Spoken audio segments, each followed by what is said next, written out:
Okay, I want to show you how great 3D printing can be and how cool it is. This is a MCU. It's used to control the batteries in my EV conversion car that I'm going to show you in a minute. Now, it's got a pretty good case, but it's not weatherproof. So initially what I was going to do is put this inside this case, but I had to modify the case itself to make it fit. So a pretty tight fit, but if you see here on the back, I had to cut out some space, and end result wasn't that clean. And also, to mount it to the car, I had this case, and then this is a prototype, was gonna go on the actual car together. And it would have been functional, but it didn't really look great. Not to mention the gold, but that was just prototype color.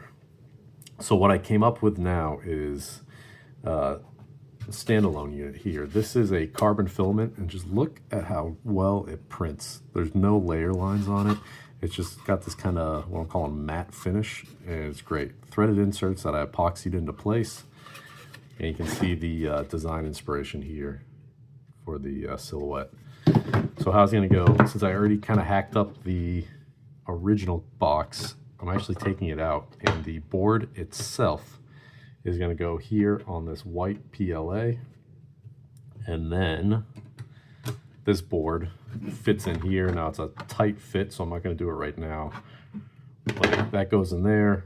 And then the cover to this is going to be polycarbonate, so it'll be clear and you can still see what's going on inside. I've got this TPU gasket that's in a high voltage orange and kind of matches the aesthetic of my EV conversion build. And then for all the plugins, I've got these slots here. You can see the little notch down at the bottom. That is for these Deutsch connectors. They slide right in, just line up the notch, and they are tight and they're not going anywhere. So let me show you what it looks like on the car. Okay, so still some work to be done, but you can get a sense of the vision here. So this is where the MCU box is going to sit in the car. And if you notice, it's in line with the inverter and the junction box, all in the center of the car. And now matching the junction box, we've got this white backdrop, and then there will be a high-vis orange gasket, which is also tied in here on the battery box itself. This is TIG welded aluminum polycarbonate lid. That's also going to be on the MCU box when it's done, and it allows you to see inside. We got the battery coolant lines, some other electronics that help monitor the batteries.